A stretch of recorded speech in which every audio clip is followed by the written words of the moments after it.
Hello there, and welcome to this, the 555th episode of Radio Free Nintendo. This is Greg sitting in for James temporarily, I should point out, as host for today's episode. We're recording on the date of the 18th of January 2018. James will be joining us later on to get to all the burning issues that he's eager to discuss. But for now, we're going to kick off this episode with my usual co-hosts here, Mr. Guillaume Veillette.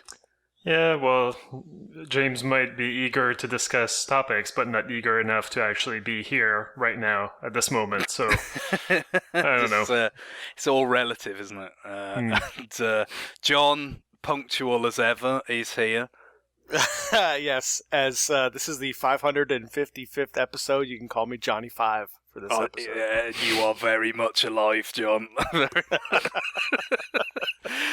That's a big one with the teenagers, that reference. So I think we'll move on there. My humor is for the kids. Yeah, we will move on to our usual new business discussion of current gaming endeavours, or whatever you'd like to say. And Guillaume is going to lead off for us. Yeah, well, first off, something maybe not so current. Yes, very current, actually. Karen just caught the Star Wars bug after watching The Last Jedi, so we went and got the movies from the library, and so she finally saw for the first time the prequels, and I can confirm that they've got no redeeming value whatsoever. They are literally unwatchable. Did you watch them? Actively? So maybe not so much. You're using literally... I know literally has essentially become figuratively now, but, yeah. I still believe words have meaning. And if you're We're telling me you got it from the library and watched it, it can't be literally unwatchable because you actually did it. Well, usually when I watch a movie, I give it my full attention. If I'm live tweeting about Darth Maul's stupid scooter, then I don't consider that completely watching. But I take your point, yeah. Anyway, so also at the same time when I was at the library, I saw that they had Lego Star Wars for the PlayStation 3, and I was like, well, why not? I didn't play the Lego Star Wars when it came out originally, but it got good reviews. It's like on the PlayStation 2 anyway, and it's the kind of the first. I think it was the first Lego franchise, insert franchise here game that came out, and it was I think it was well regarded. It got pretty good reviews, and they're thought of as generally enjoyable games that you can play with your kids, because it's the main draw, I guess, is the co-op, and also the family friendly humor and everything. The thing is though, the Lego whatever franchise, not Telltale, the Traveler's Tale games. Yes, Traveler's Tales. Do they abbreviate it now to just TT or something? Yeah, TTG or something. So the TTG games, their games are generally perceived as not evolving a whole lot or evolving very slowly. But I think that's mainly because they make so damn many of those games that the changes are there. They're incremental. But it turns out that when you go from Lego City Undercover back to Lego Star Wars, you immediately notice that something's wrong. The changes were perhaps a little bit more important than you realized. And how many rings on the felled Lego tree are we moving on the timeline here? I mean, it is a long time ago. It is, yeah, PlayStation 2. Yeah, mid-2000s. I mean, yeah, they certainly have had many games to, even if it is very incremental, to move on from that design phase. I guess the main problem is that the camera doesn't really know how to accommodate two players. And one of the major improvements that the series has gotten over the years is that the game splits when the two players separate.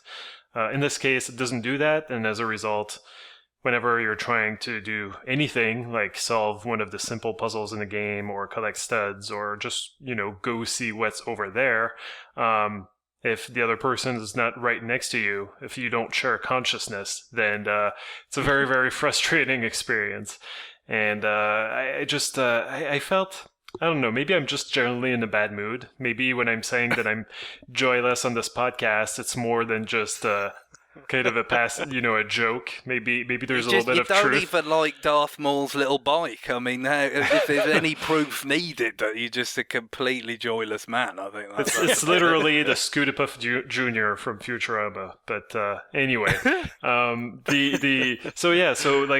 was just I grew irritated very, very quickly with the game, and I was not in a good mood. Like it was very. You're just tired of this shit, aren't you, Guy? It was just really irritating.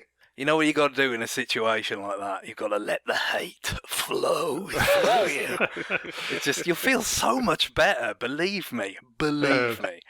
So, I did not give in to the dark side. I just ejected the disc and we moved on to something else. And that was the right idea. I guess I miss in general. Crisis averted in the universe. Yeah, well, we did finish the first movie. Like, initially, you have to play as Obi-Wan and Qui-Gon Jinn for like the initial kind of tutorial level, but then you go to Mos Eisley, and we started with episode 4, and so we finished episode 4. The Death Star trench run was perhaps the least impressive than it's ever been. And yes, even less than like the arcade game back in the day. Yeah. So at least I can say I finished one of the games, like in the Complete Saga, and that's where we'll leave it off. Have they announced Lego Last Jedi yet? I mean, it must be coming, of course. I haven't heard anything about it. I don't know. Like maybe they're planning on skipping it and making the full trilogy game when the next movie comes out. Yeah, when the next one, which is not that far away. I suppose it's 2. But in Lego terms, it's far enough away. Like 2 years. That's a lot of games. So usually for them. But right. They just I guess TTG, did they make Lego Worlds, or is that another developer? I'm not sure, yeah. But but Force Awakens, that had its usual Lego adaptation and everything, right. So you just kind of assume they'd go film by film. But maybe it would be a better idea to go rent that instead. But yeah, I miss, like I was gonna say, I miss good Star Wars games, but they were kind of few and far between. Like when I think of good Star Wars games of my childhood or teenage years, like I include in that stuff like Rebel Assault, which was not good by any metric, but I still have fond memories of them. So yeah, I've said it before. I love Star Wars. I actually enjoy the prequels, unlike you. So I must be in some sort of strange. I mean, everybody agrees with you. So Well, some of us are in denial for longer than others, I suppose. It's nothing to do with... I haven't watched those first movies, the prequels, for a long time. It's nothing to do with... It's nothing to do with denial. I've seen them plenty of times. I know what's wrong with them. I still enjoy quite a few things about them. But in terms of games, I just, like as much as I love Star Wars, I've been seldom compelled to even, like obviously the choice of systems has limited it over the years. Mm-hmm. Certain formats have had Star Wars games that, I didn't really have access to or whatever. But even, N64, I didn't have the original Rogue Squadron. I didn't have Pod Racer, games that had a pretty good reputation at the time just because, I don't know, just... it's one of these things where I haven't played very much Madden for ages. At a certain point, it's become like a separate thing that I like. And Did you get the newest Battlefront on Xbox? No, I've not tried that yet. No. Yeah. So it's just one of these things. They've become like, when I played Super Star Wars as a child, it's like, oh, this is cool. Yeah. John Williams music is coming out of the Super Nintendo or whatever. But right. that kind of it's not really persisted over time. I'm not sure I want to say that's because of the quality of the games, although I take your point because it's not always been kind of the highest quality of stuff. Yeah. So, yeah, I'll have to I'll try Lego The Force Awakens at some point to get my fix. I don't have any machine really that can play Battlefront, so yeah, I guess I'm SOL. So last week I talked a little bit about Siberia, a point-and-click adventure game, and it was really not my thing. And I said that I would move on to Thimbleweed Park. It's more my speed, I'm happy to say. Like the first thing that struck me, I'm playing the game on the Switch version, and the controls take a little bit of getting used to. And initially, Karen was holding the controllers, but when you have to kind of learn how a point-and-click adventure game works, and not only that, but a point-and-click adventure game with specifically one that has an interface that is a throwback to the early days of the graphical adventure game, it can be a little bit. It can be a lot to juggle that, and also kind of figuring out where everything is mapped, what everything is on the controller. So eventually, I took control of it. So the thing that really pleasantly surprised me when I started the game is just I did not expect this game to look gorgeous, but it kind of does. Like, I had seen the screenshots, I had seen the trailers, but they don't really do this game justice. And I am a fan of old LucasArts adventure games, but this game, Thimbleweed Park, is made by people who moved on from Lucasfilm games before the games that I enjoyed from LucasArts were made. Like they made Maniac Mansion. Some of them worked on Zack McCracken, the Indiana Jones and the Last Crusade, and maybe like the bigger one that most people know is the Monkey Island 1 and 2. But even like Monkey Island 1 and 2, like that started to get a little bit more advanced graphically than stuff like Maniac Mansion. And Thimbleweed Park is kind of going for the look of, I don't know, like an early 90s remake of Maniac Mansion or something, with like slightly improved, like at least in terms of style, in terms of the colors used, in terms of the size of the pixels, that's what it's going for, and it's not necessarily something that I have a lot of nostalgia for. So I was not looking forward to that aspect of the game. Like, it was not something I was that was really compelling to me. But turns out that when you see it in action, there's like little effects. Like you'll have really more detailed backgrounds than I expected, and you'll have like in the initial opening when the two agents that you control, the two FBI agents that you control, find a body and are investigating. Like, there's these fireflies around in the marsh, and it's actually a really pretty effect. And I don't know, like I just like immediately that kind of dispelled any kind of reticence that I had to get into this game. Like, it was like one of the aspects that I was least looking forward to was having to deal with this graphical style. But it turns out that it's really nice, and I'm really enjoying it. Sounds a bit like Shovel Knight in terms of, it goes for that 8-bit sort of aesthetic, but it's got these flourishes that you never would have seen. Right, but an actual game of that time. Yeah, I think that Shovel Knight, I think maybe was a little bit more slavish to. Yeah, probably. Would have been, because it's very faithful, but there's just some things like like where characters have capes and stuff. The amount of animation on those is right. much more sort of smooth and fluid than what you generally would have seen on an actual NES game. But yeah, it's probably that they probably stuck closer to it, if anything, than Thimbleweed Park sticks to its aesthetic. Yeah, the Thimbleweed Park, like the animation definitely is something that you would not have seen in a game of back in the day. So it just I don't know, like in I guess that the HD graphics, even though they're being used, like the resolution, even though it's being used to display a very low res game, still kind of make the picture pop. I don't know. It's really nice, and it's not something that I got a feeling for from the trailers that I had seen. And as far as the adventuring goes, the gameplay, it's mostly about solving puzzles, right? The game puts certain objectives in front of you, and you have to try and solve them using usually like picking up stuff around, like putting them in your inventory and using them at the appropriate places. I'm playing the game on easy, and I think that allows me to bypass a lot of the more what I would describe as annoying puzzles. I know that some people really thrive. I always go back to this example of a puzzle from the second Monkey Island game where you had to use some sort of pendulum to hypnotize a monkey so that it would stop moving and it would transform it into a monkey wrench. And it's like, well, how are you supposed to find that out? You know, like I don't remember how I solved that, but it was not. I don't remember it for the good reasons, right? Like it's stuck in my mind as something that, like, wow, that was bullshit.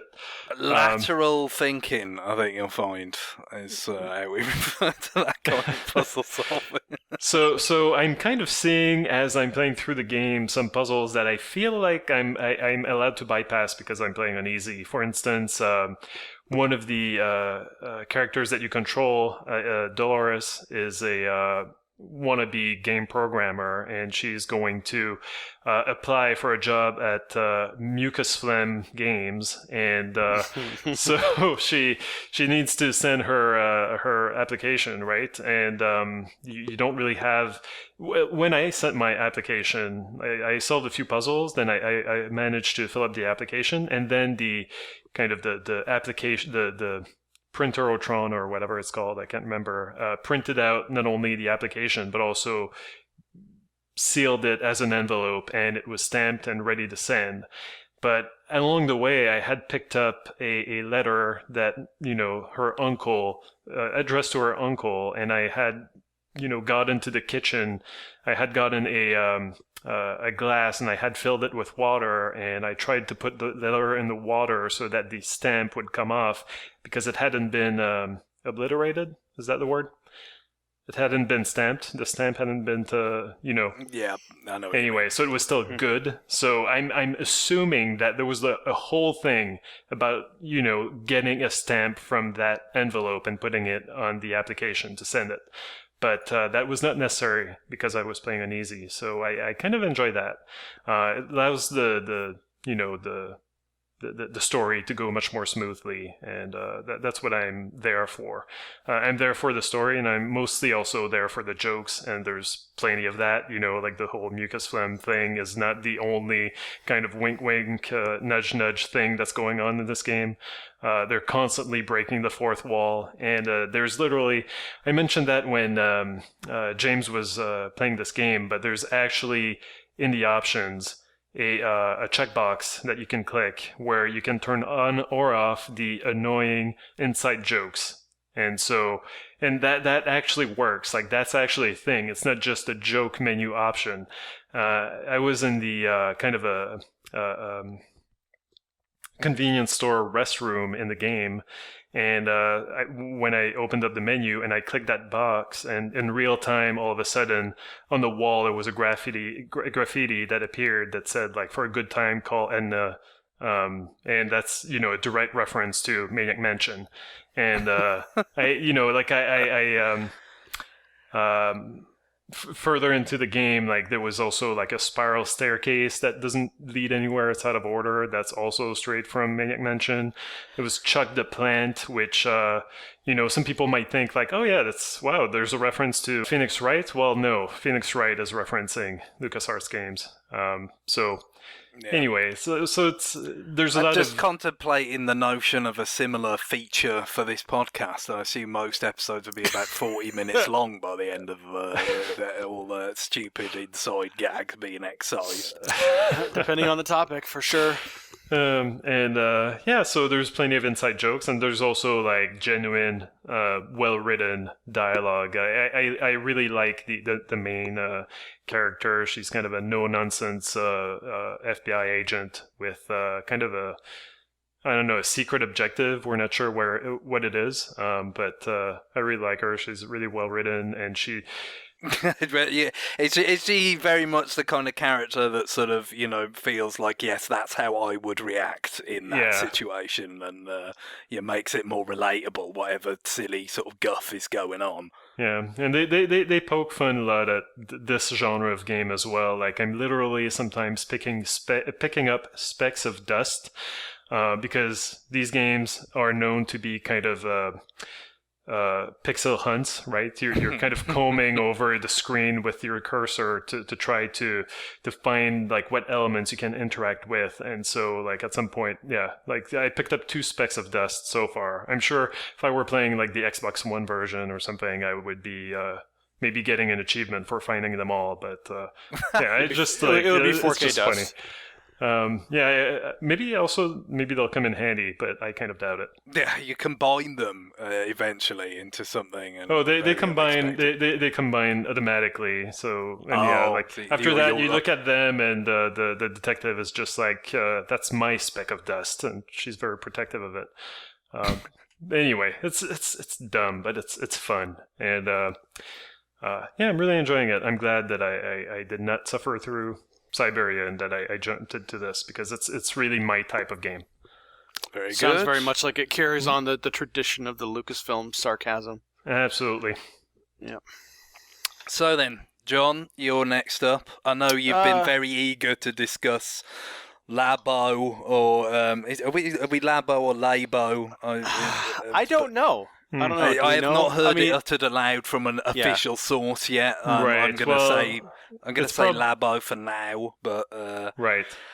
I'm afraid, as much as John wanted to talk about it, James has requested that we hold off until he arrives in his Imperial shuttle with red guards or whatever. So you better be damn good now, I tell you. He's effectively promised some sort of epic rant or something. I don't know. We'll see in the second part. So, John, for now, you're just going to have to talk about what you've actually been playing rather than watching a 2.5-minute video of a child dressed as a cardboard robot.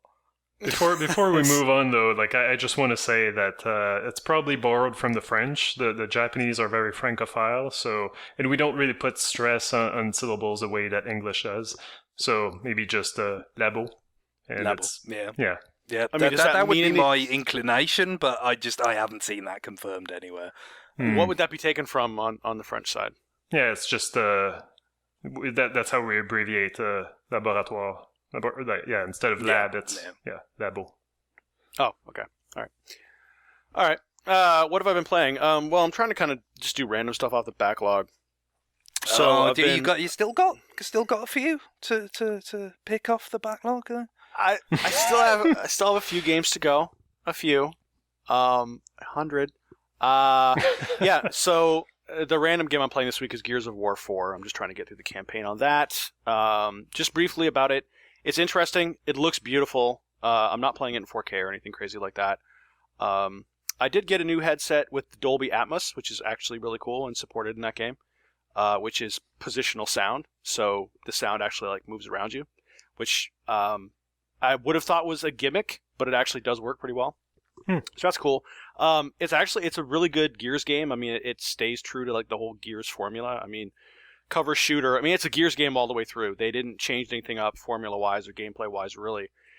They did tone down the brotastic broness of it.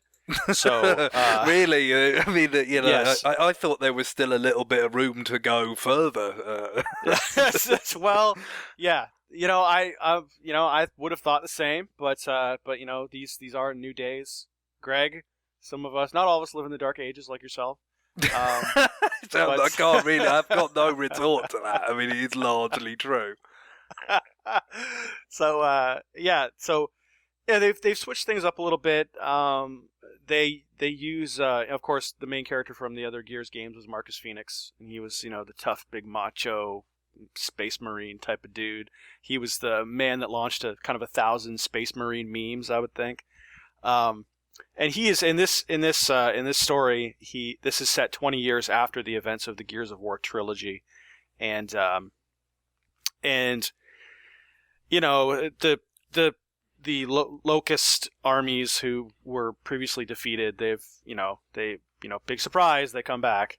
And there's details around that and various plot devices that lead them to return and stuff like that. But the kind of this is the threat reemerges, and so they have to go. So his son JD Phoenix, he's not in the army like Marcus Phoenix was. He is kind of on his own, doing his own thing, but he gets kind of involved with his father again, and it's just interesting the way they treat Marcus Phoenix, because they kind of treat him almost as this old war dog, kind of like almost a little bit of comedy relief, sort of yeah, okay, Dad, whatever. Dad's always let's go and kick some ass, and they're okay, sure, man.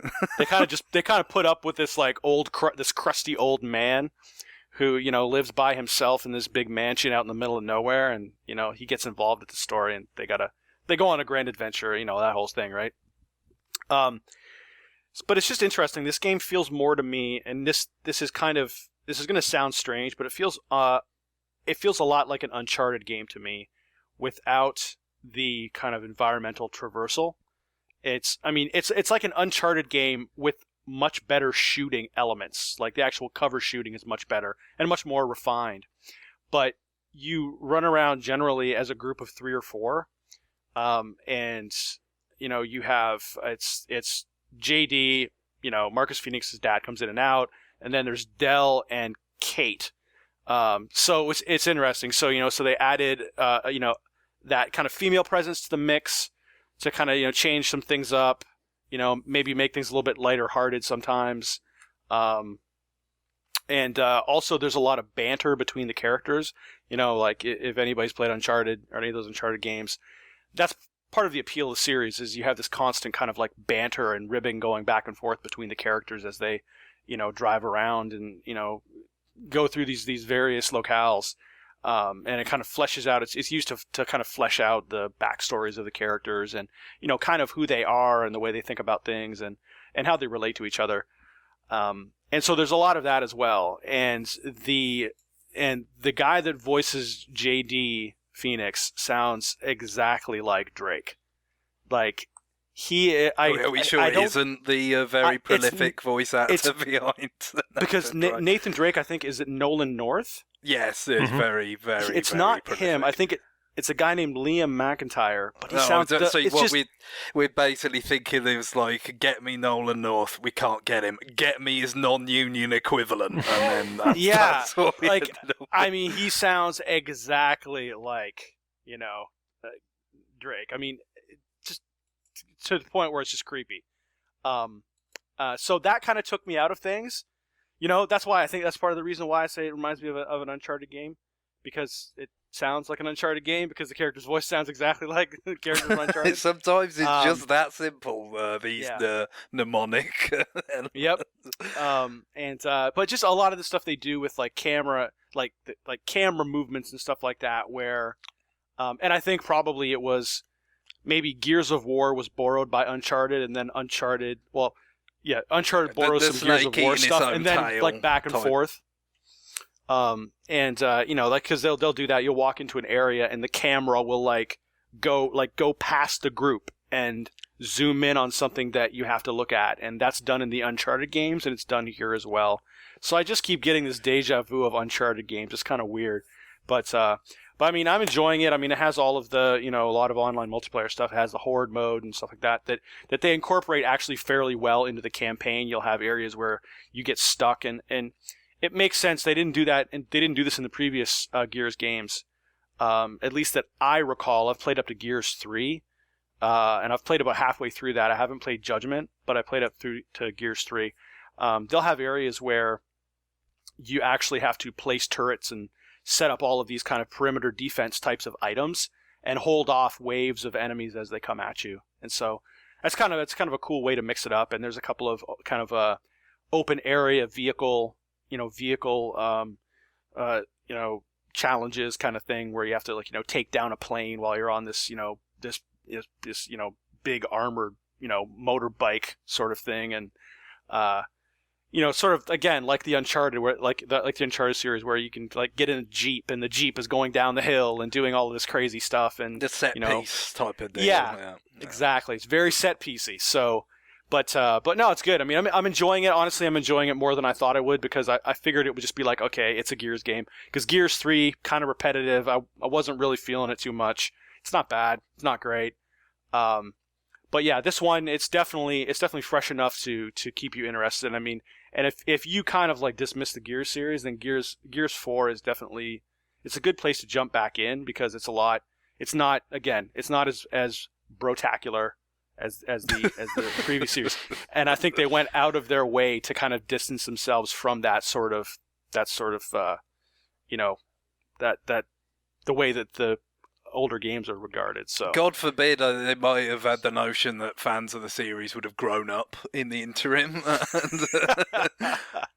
Well, I think I think they're also trying to widen the audience, right? And they're trying to get it into esports and all that kind of stuff. There is no place for brotacular behaviour in esports. No, I'm sure there is none at all. I agree. No, there's none. Not that I've heard of. No, it's nope. There's nothing like that. Nothing like that in esports. Esports totally on the up and up. So there you go. Gears 4. If you like a Gears game, Gears of War 4, it will sate your appetite, I guess. And anything else, John, before we move on? Nothing else. Okay, right. Well, it falls to me then. I finally got to rip the Xenoblade 2 plaster off. It's been on the docket for a few weeks at a time, but I've ended up kind of not following through on talking about it. 'Cause it's like, well, I'm getting close to the end, and then you realise I wasn't that close, actually. But yeah, I have seen the credits now. That happened roughly the problem is, we discussed this, the in-game clock is all kinds of screwed up. Like, it's at something like 180 hours on which is just completely... Did you figure out why that is? Completely wrong. I have no idea. Like I said, it's something to do with sometimes if you put it into sleep mode to charge the system in the dock, and then you load it up the next day, and it's just tacked on that 16 hours. Or whatever, that it's just been sitting there as game time, and I don't know why. And it's been patched. The game, has been updated, at least once, and there's one coming right around now, actually to coincide with the first DLC pack and going live and all that kind of stuff. But I'm not sure if it'll get fixed with that update, but it certainly hasn't been fixed in any prior ones. But going from the Switch's sort of, imprecise system level activity tracker, it probably around between 85-ish where I saw the credits, and then since then I've gone back and done some extra quests and things I was in the middle of before I ended up hitting the end game, and that's kind of crossed the 100 barrier. So I've played it a lot. I'm not exactly sure how much, but it's a great deal however you slice it. But having seen it all now, the journey I went on was not so different from James in a way, in the sense that I think really the kind of turning point at Christmas was I kind of got the feeling like, I'm not going to get any real time in front of the TV with this at this time of year. So I kind of bit the bullet and said, let's, play it more portably, because it does suffer visually quite substantially in portable mode on Switch. The dynamic resolution stuff, it can get very, very soft looking at times. So I was reluctant to do that, especially when, doing major events or going to new places.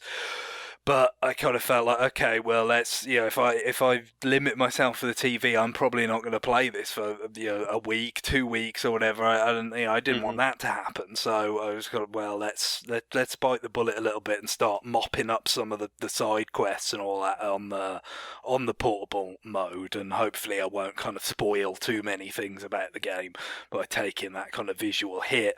And so what that kind of did in the end, I kind of, first of all, it showed to me kind of how expansive some of these side quests are.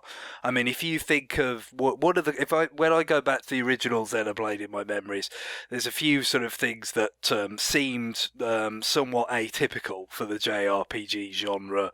Not being a particular expert in it, though, mind you, at that time or now for that matter. But the features in it that were kind of welcome changes of pace.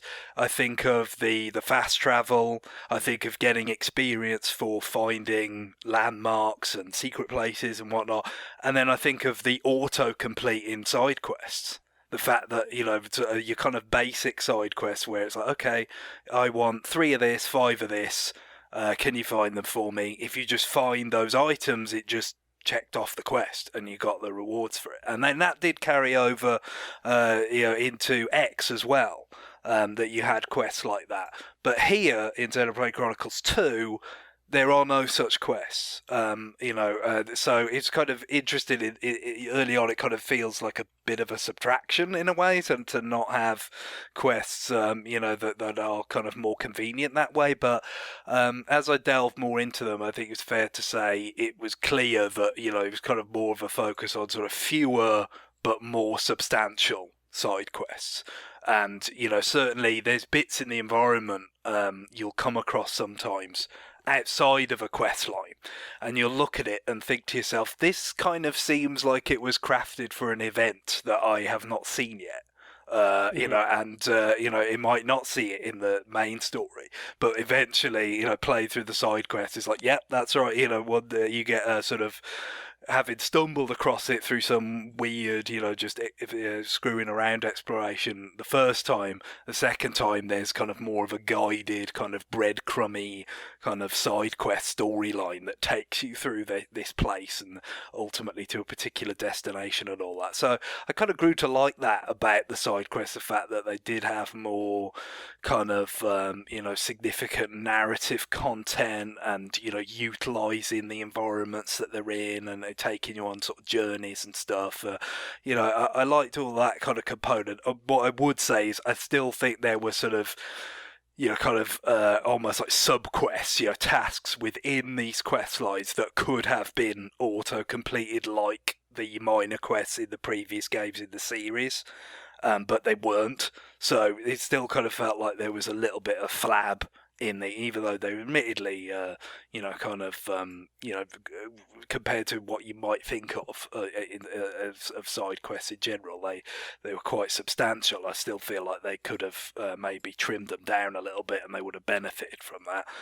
But having done a lot of that stuff and getting into the kind of the mercenary sort of off-screen side quests that you dispatch all your roster of blades that aren't currently in your party to do and all that, I got ahead of the experience curve by the time I sort of decided to come back to the story. And so not to the same extent as James, based on what he said about killing the last boss before it got through its soliloquy or whatever. The product of his obsession. Yeah, but it was still basically, after Christmas had passed and I'd spent this time doing a bunch of side quests and whatnot, nothing was ever really that tricky again at that point, so it kind of permanently got me a little bit ahead of the curve, and then that's fine. I'm not particularly this kind of game. I'm not really that stuck on, the bosses have to be like really challenging or something. That's something I might ask of an action game more, but especially generally because I'm not that good at RPGs. I'm not that into kind of like managing the systems or exploiting every aspect of the system to be at maximum effectiveness. It was kind of nice to it felt kind of like having a little boost up from doing all this stuff. So but at the same time, it didn't feel like I was grinding that time, because I was doing quests, I was seeing different stories and places and finding things, and so it wasn't simply like a matter of time. It was kind of legitimate and new experiences and all that I saw to get to that point. So all of that kind of went quite well, and then I guess really just the only thing to say about the rest of it is that you certainly do see some pretty fantastic locations and everything as you'd expect from this series. You go on a pretty sort of intense kind of visual journey. I would say I'm not sure it's quite as, even though obviously the technology and the graphics and all that are so much better than the original Xenoblade, I think it's not quite as engaging because the different settings are separate in this. All the different countries and stuff are meant to be on separate titans, separate living beings. The fact that even though there were two in the original Xenoblade, they were connected by that sword, and you literally walk across a sword to go from one to the other and everything. It just, I don't know, there was something about that journey that felt more kind of connected and kind of more epic for it. That, it was, you kind of saw it all there from the very beginning when they show you those two gods fighting each other, and you kind of like, well, am I really going to get to go there? And you do, whereas this is more kind of disconnected, and but still the variety of the places and the art direction of the landscapes, not so much the character designs, is very good. And that's really kind of the main thing I got out of it. Story wise, it's it has some interesting points, it has some eye rolly points, it had enough characters that I could kind of not like unreservedly but at least like you relate to them in the situation, kind of like what we were talking about with Thimbleweed Park, in terms of somebody that's at least reacted semi-naturally to all this nonsense that's going on around them, that it kind of makes you feel like the storytelling is not tone deaf to your sensibilities as the player. Certainly helps. And then yes, there's some madness at the end that I won't go into. I don't know whether there'll ever be a spoiler cast for this sort of thing, considering it's just me and James that have played it at this stage. But overall, I did end up kind of enjoying the experience. I feel it does kind of lack that final feeling of conquering the environment that X had because of the scales. You still get these huge environments, they're very pretty and all this kind of stuff, but you don't have that. That was a really cool, I mean, you're thinking about it from minute one in X, aren't you? Because they're big, they're really building it up from the beginning that, people, once they've done all their qualifications or whatever, they get to drive these things, and so much of the game, and obviously that's completely absent here, but it's still and you see things that are out of reach the entire game. You're constantly walking past them, you're seeing them, and they're always there, right? Yeah, exactly. So it's, I mean, like, it's just, in this, you have these weird little things. James kind of touched on them, sometimes refer to them as like puzzles, but they're just sort of gates. Like, so there'll be a little sort of area on the ground, and if you've got the requisite skills in the blades in your party, it'll do something like launch you up in the air and you'll get somewhere you couldn't otherwise go, or it'll create a bridge of ice that'll bridge a gap that otherwise couldn't go. And so it's not as kind of direct, it's not as natural, in that you do see places that you're kind of like, oh, I wonder how I get here, where there's no way I could get there at this point. And then at some point you'll find that little patch, and then at first you might not have the requisite skills in your party or whatever, and then one day you come back and you do it. But it's I don't know, it's not kind of the same in terms of with X, where it's just like one day I'm gonna fly there in a giant mech and kick the shit out of whatever's there. It's not as it's not as aspirational. It's more esoteric, and it is fiddly. It's very fiddly. I like the concept of like, okay, well, you've got these blades in your party, but you also have like a whole roster of blades that you can put off onto side missions that are off screen and all this kind of stuff. And it kind of matters, even if you're not using them all the time, it matters having this sort of deep bench of blades to have a whole bunch of skills that you can call upon to surmount these environmental obstacles when you find them. But it's such a pain in the arse. Like, he's going to go, yeah, I'm pretty damn sure I can make up like electrical 10. But good God, I'm going to have to go through the roster and comb through it and add them into the party and then go to it. And then sometimes they have a rather quick succession of them. And then it's like, okay, well, now I'm going to need wind to get up to the next bit. And then they replace another bunch of blades. I would much have preferred if it was more passive. You know, it's like, well, yeah, you've got this bunch of, skills in the roster overall, the macro kind of roster of blades you got. That's good enough. You go. You pass this gate. That would, I think, it would reducing the sort of frictions of it would have made you a lot quicker to go exploring these sections. And also, if they could have made the actual process of bonding with the blades, you have these crystals and then you open them like a pack of stickers or so, to see what. Yeah, well, yeah. I mean, I think we had an email that kind of alluded to the connection there, that if Nintendo had wanted to be bad, they could have maybe charged to shift the probabilities in your favour or something. But you pop them open and you get something, but.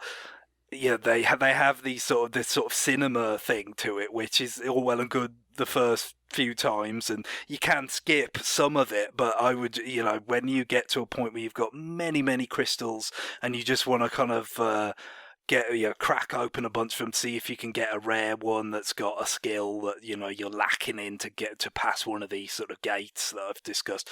It'd be quite tedious process again. It'd be nice to be able to, maybe they could have come up with some narrative reason why. Oh, it's got quicker now. If you really wanted to embed it in the fiction or whatever, just reducing some of this kind of fiddliness and.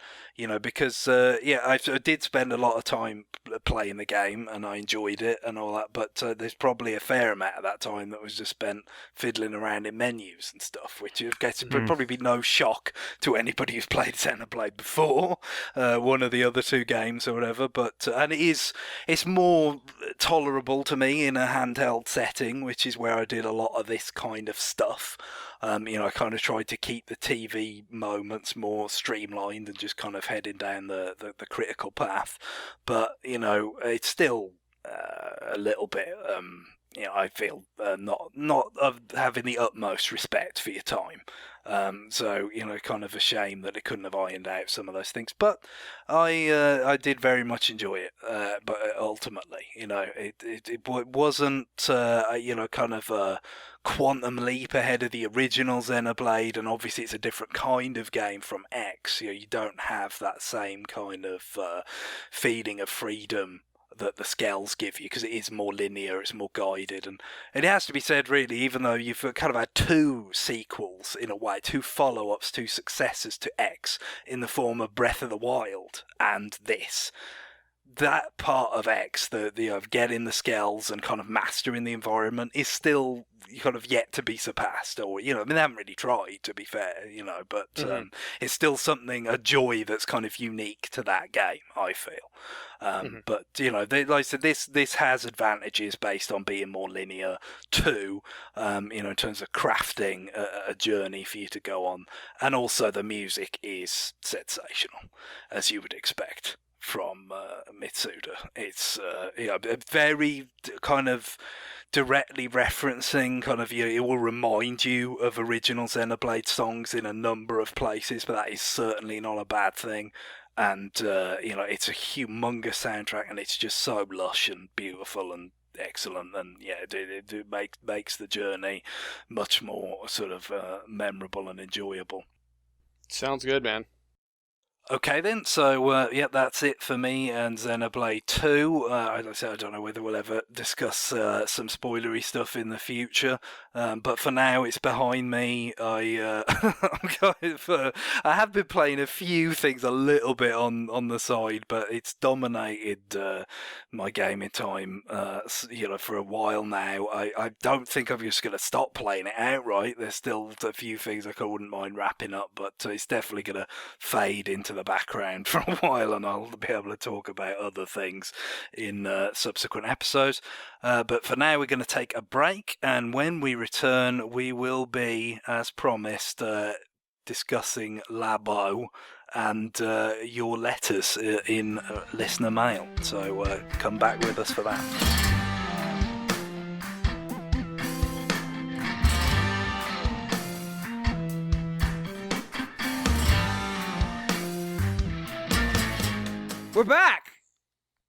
We're back, and I definitely didn't just appear out of nowhere for listener mail. Hi, everybody.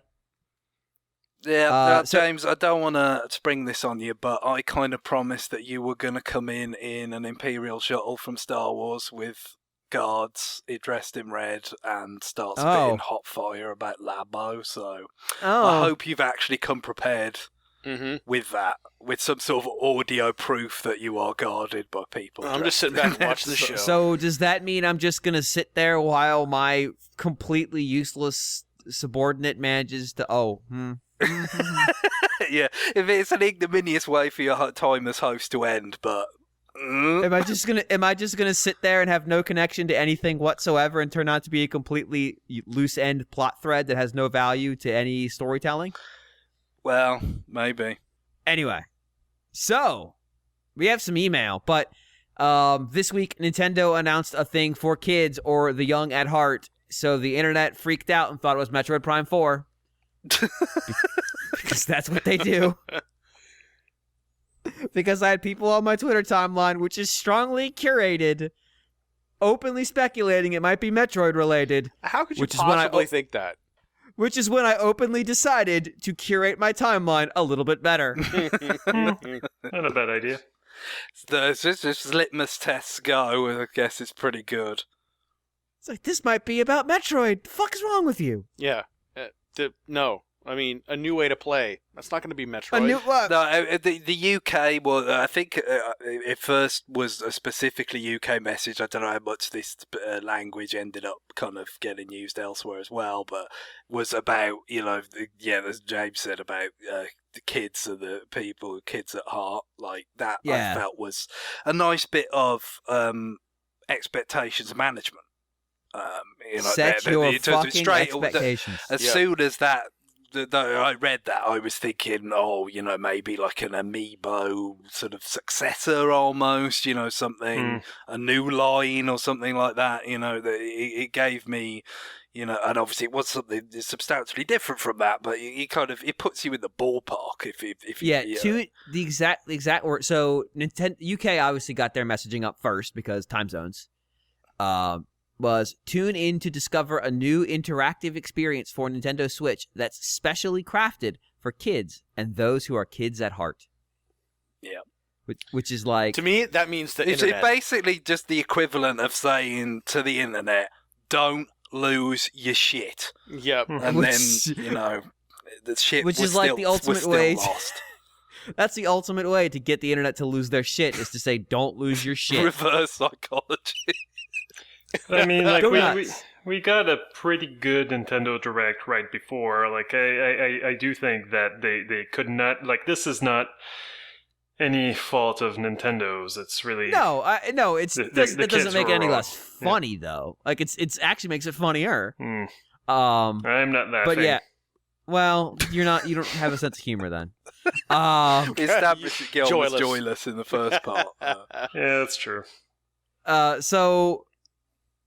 It did give enough time for the internet to also get weird and try to speculate what it could be, which was probably the most fun out of all of this, but that's okay.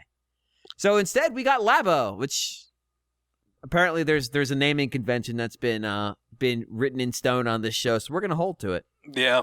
It's Labo. Until Nintendo tells us otherwise, which they're definitely not going to do. It's been Labo since time immemorial. There's no way they would have chosen any other pronunciation.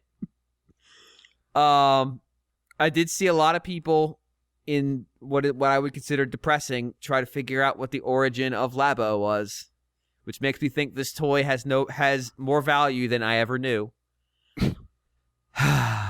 It's laboratory. If you can't figure that out, it's laboratory. It's about science and stuff. Shit, you're right. Yeah. Yes. Yeah, okay. John, remember the conversation last week about the problem with the show is we can't punch each other? Yeah, this is true. This is true. Okay. Yeah. Can we make a Labo so I can just punch you in the face? We'll have to rig something up so that you can trigger my IR and it'll just punch me in the face. Yeah, the IR will know. Just remotely. Just You're gonna get remotely. punched in the face by IR. Did for James. Travel over Wi-Fi and trip the IR sensor and it'll just hit me That's in the what face. we're gonna pay for the Switch Yeah. Online for, is to punch people in the face. It'll be called the Jackass Pack or something, and we'll have various things of that type. This would be the most valuable online service there is. Yes. I would mortgage my house for that. So perhaps you could give a brief rundown of what Labo is. Well, we got first of all, we got a couple we've got letters. People instantly knew that we'd probably just read any old email that had something to do with Labo. Oh, Jesus. As an entry point to this discussion, so I'm going to indulge them. Even An I know insertion what you point, do. if you will. I want to make it clear. I know what you're doing here, even though I'm enabling you. So just bear that in mind. Good. No, that's the RFN way. Yeah. So MASB writes, "Good evening, RFN paper crafters. I assume that, like me, you've already laid in a stock of X-Acto knives, duct tape, and Gorilla Glue in anticipation of Nintendo Labo. We want the kids and kids at heart in our lives to have tools to work with, after all. It's gotten me to think about the possibilities for future Nintendo Labo games.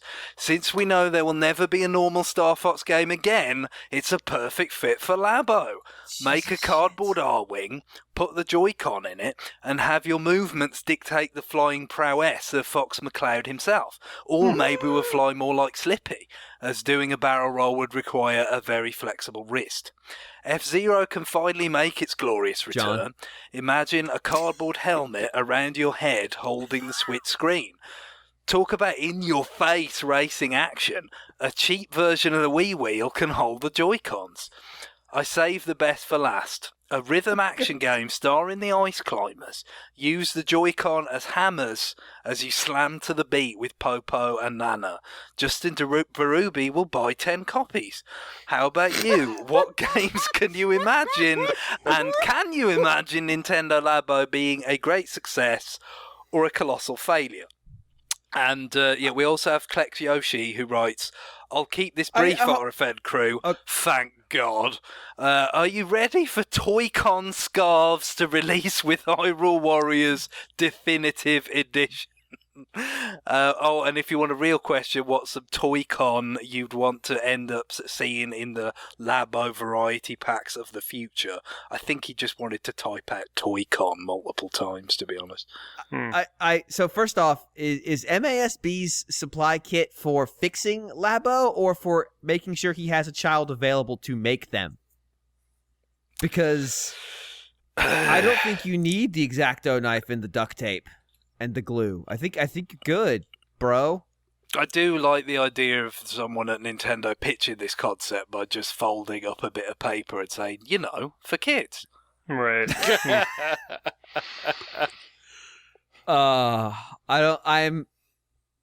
So apparently I'm supposed to come in here and just spray hot fire everywhere, but Greg has made a calculated but completely misguided mistake here. You said you wanted to be on for this bit, so I made the only rational conclusion from that must be I fucking love robots, Greg. I'm a robot nerd, and they're like, you can be the robot, and I'm like, fuck you, take my money. Shit, I don't have any children. So are you going to get it for yourself then? Are you going to dress up like the cardboard robot? Nah. I do like doing this kind of stuff with kids, though. Like, I actually really enjoy teaching kids science and stuff. Mm-hmm. It's just unfortunate that my nieces are all have just reached that age where doing stuff with their relatives who are a generation older went from being really fun to being like, oh no, ew. Mm-hmm. Oh no. So it's like we just crossed that bridge. Like they're so yeah. I mean, apparently MASB's just going to kidnap a kid for himself, but I'm going to just kind of watch from the sidelines instead. But no, I'm not going to buy the robot suit. Sorry. It is a Skell technically because it turns into the car thing like a Skell does. What if I bought it for you and you made it and you wore it and what if you filmed it what and if put they it on rename YouTube for me to watch? What if they rename it Xenoblade? John, I'm not like this isn't a cam website. What's wrong with you? Labo cam? Let's do it. I'm not going to take my shirt off if you give more tips. What the fuck is your problem?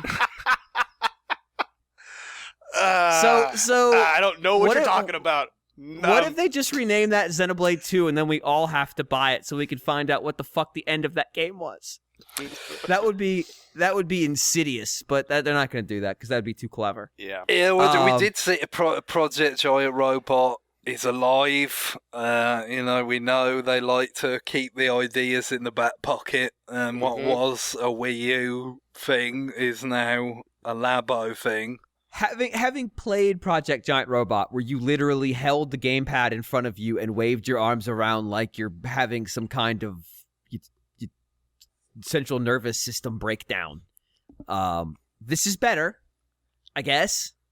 But like, you make a cardboard exoskeleton. Like, there's a certain amount of this that my inner 12-year-old is screaming, and I can't tell him to shut up. Yeah. Because he's like, no, we're going to have an exoskeleton, bro. We're going to be the robot. And I'm like, first off, no. Secondly, no. What? No. So what games actually, what is the software with this? So there's apparently, so the software does a couple things. One, it's interactive instructions on how to put the thing together, which, having seen the innards of some of the ones, that's going to be much beneficial. Because there's the trailer, they showed off some ones they haven't announced, or at least not officially. And there's one that's like a steering wheel and a pedal, and the guts of that thing looked intense. So there's software to help you put it together. There's some videos apparently that maybe they're explaining how the thing works and like the science and stuff behind it. And then there are what appear to be mini games to go with them. Obviously, for the robot one, it's the evolution of Project Giant Robot. For the, what do they call the Unit 01? It's got variety. Is that the variety pack thing that collects you? Now I'm using Evangelion terminology, but that's okay. That one, it's like mini games from the looks of it. So one of them's a house, and it's some kind of puzzle game where you rotate one of the Joy-Cons in the side, and then that causes things on screen to happen. I don't know. It's weird. One of them obviously is the piano, which is kind of amazing. Like it plays the music. Right. Yeah, and uses the IR camera. Yeah. So each of the keys has a different piece of tape on it, or has a piece of tape on it, and because of the distance, it can tell which one you're pressing. And apparently, there's some other indicators that help you do like dynamics and stuff. It's pretty you can change the pitch. Yeah, it's pretty neat. Yeah, it's like an activity kit. It's almost like Mario Artist, but with a lot of cardboard.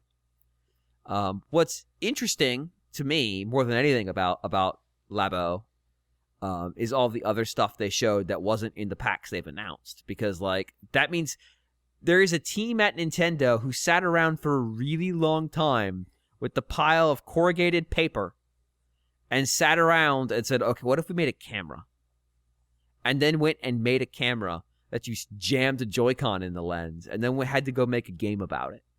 It just feels like something that would come out of the people who historically have been designing WarioWare games. Maybe. But there's an engineering component that seems crazy. And I don't know, there's something about this project that I kind of dig. I like the science part. I like the assembly part. I mean, I was a huge Lego nerd as a kid.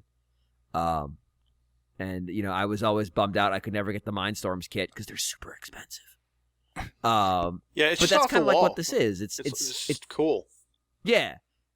I mean, so I watched the video right when it went live because we had a big dumb snowstorm that morning, and so I was at home working from home because I wasn't going to drive in that shit. And it rolls through, and I'm just dumbfounded immediately because it's like, here's some cardboard, and I'm like, what the fuck? And then they just roll through the intro, and I'm like, that dude's dressed as a robot. That person's controlling a cardboard chicken.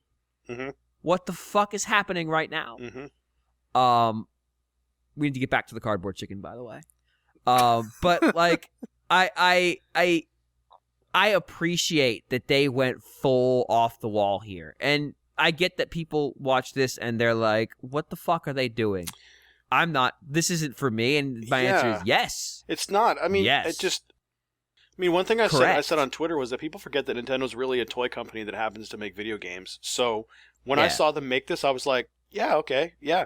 I mean, it didn't strike me as weird or anything. It's just like they've made weird shit before. Like, this is not the first time they've made something completely weird. This isn't even the first time they've done papercraft. Yeah. Like, before they made video games, they did papercraft. Yep.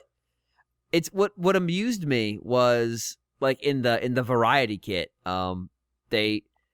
they have found ways to use the Joy-Con motors to make RC cars, which is the dumbest fucking thing in the world. And then I saw it work, and I'm like, you know what? Never mind. You're right. No, I'm the idiot here. What's wrong with me? Like, the fact that they realized how to use rubber bands inside a cardboard fishing rod so it felt like the line had tension. It's like, well, they've been specifically. There was a recent interview in the New York Times with Miyamoto where he was specifically saying that he's trying to get more and more the younger generation to take the reins, but also he's looking for designers who are not into video games. And I'm sure that I don't know if that initiative comes from them, but it seems to me like it would facilitate that kind of development, like that kind of thinking outside the I don't know how you would phrase that. The cardboard box? Under these circumstances. No, I mean, we've been referring to it as thinking inside of the box. Right. Yeah. I mean, the obvious meme that is in play here is that this is either leftover Wii U boxes or Reggie pulling out his Bigfoot pizza repertoire. Let me show you. Let me show you what I can do with a lot of cardboard. That's great. That's the thing. Like people, I don't know. Like so there was some information that was later turned out to be incorrect. That Nintendo would make available the cardboard designs for free, so that you could make your own. That was incorrect. Turns out you have to buy them, but the thing is, they can't stop you from kind of messing around and making your own machines. Right. Like you can. There's this like little thing that kind of remote controlled. It doesn't look like anything. Like, is that the chicken that you're talking about? The 6-legged thing that moves with the vibrations. That's the quote RC car. That's what they're calling okay. it. So there's nothing that stops you from taking that functionality of the Joy-Con, but making like a different shape, like taking. Oh no, not at all. Making your own creations. Now you're gonna have to understand the science of how like the RC car works. People, the real hobbyists will get some, amusing things out of this. 3D print stuff, and they'll Sure. Yeah. But that's fine. I mean, ultimately, the software and the experience is what they're selling. And I mean, you could get the plans for the fishing rod and 3D print all of it, but it ain't gonna do you a damn bit of good if you don't have the software. Mm-hmm.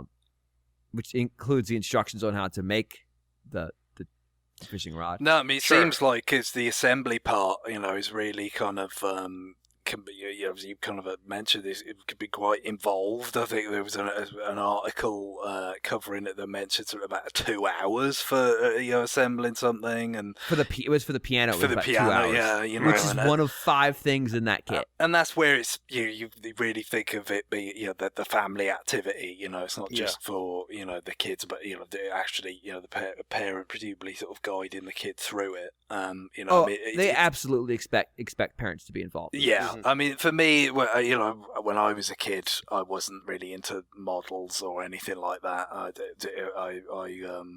would see like friends who had model kits or whatever stuff they'd made, and think, oh yeah, that's cool. And then the thought of actually having to make it's just like, I'd rather just play the Super Famicom instead. So this was never for me, and it sure as shit isn't for me now. But it's no denying that it's had pretty significant impact already on their share price, and investors are stupid. There's a certain amount of enthusiasm. Well, yeah, I think think we can all agree on the if It's ever like, there oh, was if we're ever there was a selling them litmus cardboard. test We for can that, make all kinds of money. if ever there was a Yeah. litmus test for that, the silliness in the reaction to the Pokemon Go hysteria just Oh proved my that. God. Just proved that Yeah. it's like, yep, you are ignoring readily available public information Yes. to react like this. So yes, you are not the all-seeing invisible hand that you are we're led to believe that you are. But still, it has had a kind of warm reception in that kind of circle anyway, which is worth something. But I think the biggest part of it for me is you're looking at the IR camera, the rumble motors and all this kind of stuff. Back when Switch was first, when we had the January event, a year ago, and it was revealed and all that, I took a pretty dim view of those features because I felt like whatever their kind of value was, they risked increasing the price of the device and limiting, the kind of success it could reach. It's very, you see, with things like 3DS and Wii U and all that, although 3DS obviously ended up, weathering it a lot better than Wii U did. Having a price that's too high initially can have a lasting sort of crippling effect on the success of your platform. And I felt like those are sort of frivolous inclusions that probably, should have been stripped back as much as possible to focus on the core appeal of the device, the hybrid nature of playing console quality games, either portably or on your TV, and get it down to the most mass market price you possibly can. They didn't do that, and still it's been preposterously successful. That shows what we know, huh? Yeah, that's the point. That was my concern, but it has been hugely successful. I would say to this point, it hasn't been really successful. I think because of those features. I don't think HD Rumble or the IR camera or 1-2 switch have really played a very prominent role in its terrific success to this point. It's got a lot more to do with Zelda and Mario and traditional kind of Nintendo experiences, and just the nature of the device and its versatility in general. But this, seems to me to be a way of actually capitalizing on those features, in a way that they have not before, that actually could broaden its appeal legitimately and maybe make sales that you wouldn't otherwise have made. Because for the people this would appeal, as a kind of collaborative exercise for parents and kids, and then a different kind of play activity on the other side of it. I could imagine that getting people to pull the trigger on what is still a pretty significant purchase. They're not cheap Switches when you can get a hold of them, where otherwise maybe you wouldn't have been able to make that sale. So at least in that sense, I feel like these features, which they weren't the kind of the anchor around the system that I feared they would be, but I don't think they've really brought anything to the party yet either. And maybe this is finally going to capitalize on those things. So growing up, I was way in, like I talked about, I was a Lego nerd. I probably made 100 model kits, Monogram, Aoshima, Airfix, Tamiya. Like this was like a constant where my parents would come home with like an Atelieri model kit that must have set them back $30 or $40, like really, really involved airplane kit. And they may be involved in me putting it together. Once I got older, they might just check in and go like, "You haven't glued your hand to the table, right? Cool." But especially recently, there's a willingness for parents to pay more for toys or games that have an educational component to them, especially in the science and technology fields. And it's actually kind of happening in a couple different places. Like companies that have historically produced junk food have recently really been reeling because there's a willingness to pay more money for what are regarded, not necessarily are, as healthier options. But we've seen this with toys and entertainment too. And they pay a premium for those. And so this is kind of an opportunity to for Nintendo to position themselves as purveyor of one of the types of entertainment that is most viewed as corrosive. Yeah, but also it's a product that kind of bridges a generational gap, right? It's something. It does. It's something that an adult can enjoy. It's not just like, some dumb kids show or something like that. Exactly. That an adult, will say, okay, well, here's this children's toy or this children's TV show. Here, just go and watch it, kind of thing. It's something that the adult can actually enjoy doing, and it's kind of cool in and of itself. But they can enjoy it with their child. If you at no point in your life wanted to pilot a giant robot, I'm sorry. Who are you? I'm sorry. Get out. Get out of this podcast right now. You don't belong here. But piloting a giant... Especially with the set that has you build the fishing rod, I feel like they're really tapping into what made the Wii a success. Like you see the Wii remote, it's got motion controls. You see Wii Tennis, and you get it, right? And you buy a plastic tennis racket to stick on the end of your Wii remote. Yeah, there was that kind of role play stuff around Wii. And it was not just for kids. Wasn't there a sort of Sword and Shield Zelda thing? There was a fucking there was a fucking bowling ball you stuck the Wii remote in. Right. The literally Mario Kart came with a plastic wheel. Babysitting mama. I'm using tilt controls, Guillaume. That's right. There was a baby you jammed a Wii remote in its ass. Yes. Okay. This has the same appeal, and I'd rather have a bowling game than a fishing game, but I'll take the fishing game. Sure. I would argue this has two appeals though, because there's that whole engineering component. I think that's it's kind of you get you elegantly kind of combines the two. You said the sort of the hobbyist, the building phase, and then the role play phase afterwards. Right. And the versatility of it as well, and just the fact that anytime you can cut down on the amount of plastic shit, I assume parents are going to be cardboard shit. I was going to say, it's more environmentally friendly. You're not actually stuck with it though, are you? If at such a time comes that you're bored with it, or it's really easy to get rid of. Where it's not so true with a lot of the the accessories of the Wii era. Yes. Right. Part of me, the part that's not screaming about robots, which is a loud portion of it right now. I like fucking robots. Just deal with it. There's basically the different cores from Portal 2. Yes. They're the one that's just space. There's just one in James' head going robots, robots, robots, robots. Bigger robots, make them bigger.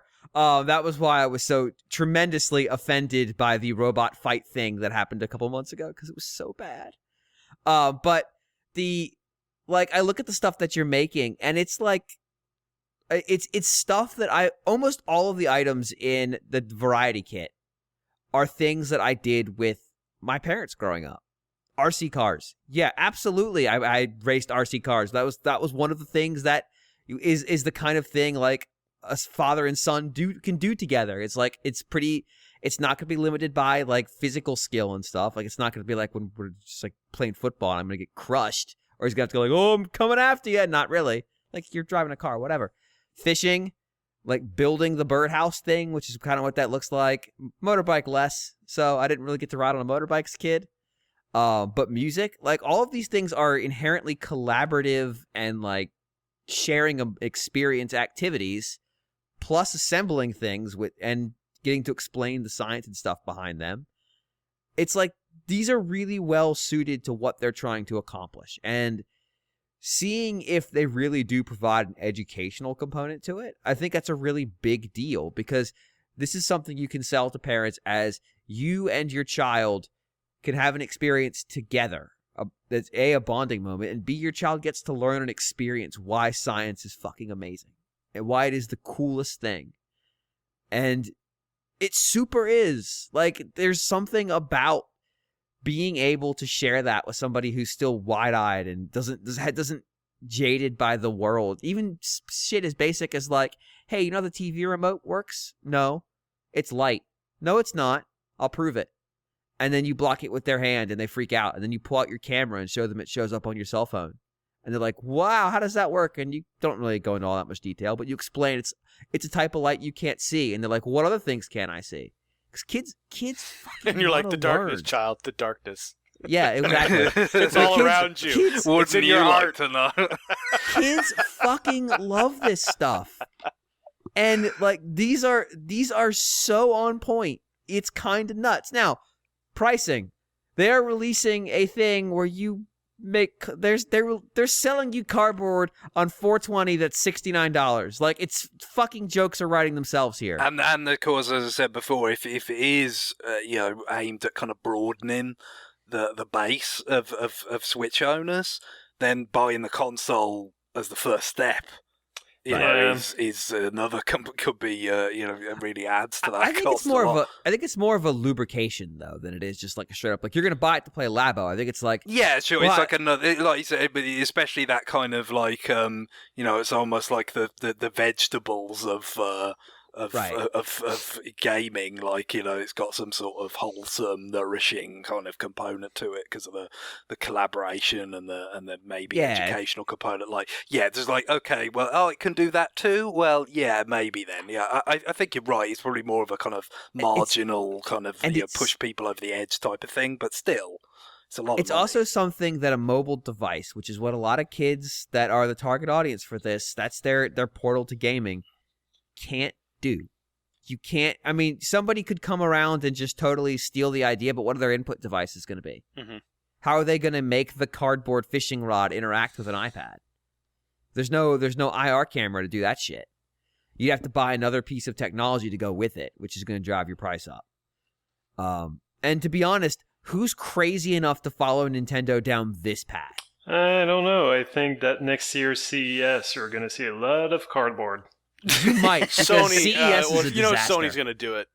Yeah, So- well, so John, look, if it's, Sony will if come it's- out with like cardboard battle royale or something. But the cardboard's gonna have like silicon wafers all in it. It's gonna be made of like rare earth metals. it will be it's- exactly. It'll be so it'll be over-engineered. cardboard with a big colour changing ball on the top of it. I think is what you're looking for. And each one will be So- $300 for a pack. So John, I'll admit though, while I'm watching this, I'm flashing back to I think it's 2013, and you and I were not. We weren't at the same place, but we were watching Sony's press conference, Please which say was on Wonderbook. TV because Just say Wonderbook. they used to be. Oh, I'm going there. Yeah.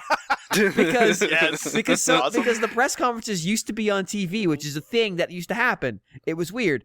And Sony was showing their Wonder Book on stage. And John and I had been bouncing texts the whole presentation. I think we were still both relatively new on Twitter.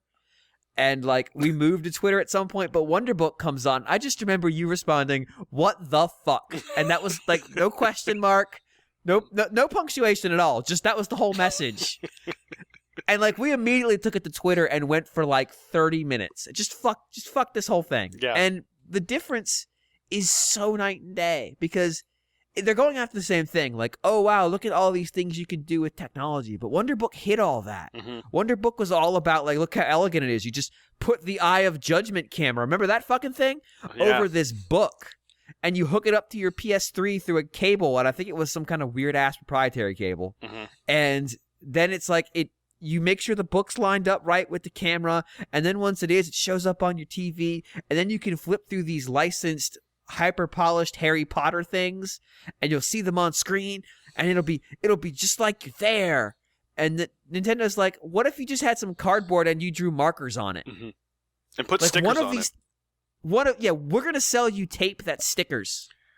One of these things Yeah. is something kids would do. And that's One of these things is something executives think kids would do. Yeah, And that's the difference. That's exactly it. It's like Sony thinks that they can come up with some sort of high-tech solution for everything.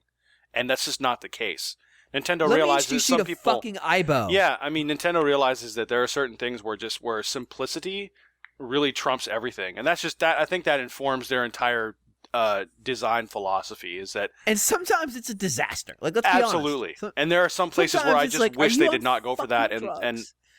like their online stuff. Don't make your online stuff simple. Make it is that And sometimes it's a disaster. Like let's be absolutely. honest. So- And there are some places where sometimes I it's just like, are wish you they on did not go for that fucking and drugs? like their online stuff. Don't make your online stuff simple. Make it, I'm not even going to go there with that rant, but Yeah. I mean, You know? make sure your Labo online experience is good. Yes, I understand. I'm trying to think what this would be like if it was plastic, because a lot of the blowback has been like they're selling you fucking cardboard, which I mean they're selling you games and also a kit to go with it. If it was plastic, it would be more expensive, obviously. Mm-hmm. Cardboard can be more. I don't know. In some situations, can be tougher than plastic. I dropped my Switch and it broke like the kind of the pin that holds the Joy-Con in place. Thankfully, it's the pin is on the Joy-Con, not on the Switch itself. Right. So it's a $50 replacement instead of a $400 replacement. But yeah, I mean plastic is stronger on the abstract, but it's more brittle. Yeah, because cardboard can give. And you can also just duct tape cardboard back together.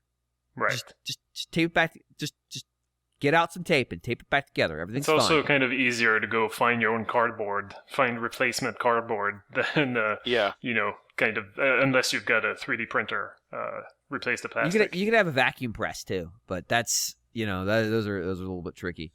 It's just more crafty, right? It is like it's. I mean, literally and figuratively, like in both meanings of the word here, it is more crafty.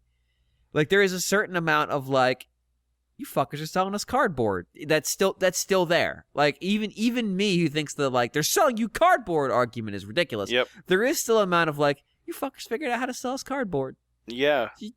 You bastards, you did it. Like I'm not mad about it. I'm impressed. Like I'm like, you know what? No, they did it, and they fucking named it Toy Cons because they know. Oh, that's so cool. Yeah. Because they know. But at the same time, like it looks cool. And it's a neat idea, and it fits into a marketplace that's evolving for toys that fundamentally educate and entertain and teach science and technology and math and engineering. Like these are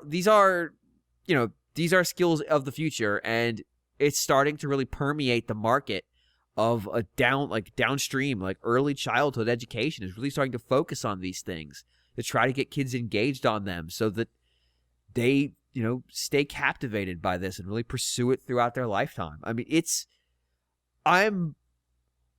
honestly, that's one of the things that I'm most grateful to my parents for, is that they indulged what must have been the most expensive hobbies for a child to pursue because they were focused in this space. I guarantee you they spent more on shit like model kits and Gunpla and like trains and all that stuff than they ever did on video games, because they were buying me shit like Fester's Quest, and nobody was charging them money for that.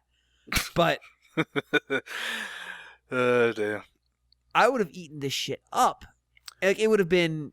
Yeah, it would have been a disaster because I would have had like the motorbike and I would have fallen off or some stupid shit like that. Yeah, and I feel like people that are complaining about the price, like, have you been to a children's toy store or like a craft store lately? That stuff's not cheap. Nuts. No. I mean, there's stuff in there, probably products that are similar to this that are priced in a similar fashion, and they're craft, but it's not. You're not really. I don't know. Like, there's just more to it than just cardboard. Yeah, it's not just some like a box. So actually, there is a toy line right now that is made out of cardboard, and they sell it as environmental. Like their sales point is that it's environmentally friendly and no harmful chemicals, and because it's made of paper. Like there is a market for that shit too. Mm-hmm. I don't think it's what Nintendo's going after. I think they're going after just ease of folding. Because if you try to fold plastic, it will break. Yeah, it just will. If you want to bitch about buying cardboard boxes, why don't you try moving? Go and buy some moving boxes. Just go never enjoy that. Enjoy how much moving boxes cost. Kids, you never have to buy moving boxes. Go to a wine store. They have pallets and pallets of boxes. They'll just let you take them. Mm-hmm. And then people think you're a wino, but that's okay. Yeah, like I'm way into this. Like if I was still doing, I used to do like these volunteer science things for like 5-year-olds, 6 years old, maybe up to like 8. The only reason I wouldn't bring something like this is A, it's expensive, and B, I'd really only be able to have one kid do it. But this is the kind of shit that we would have loved to have had access to.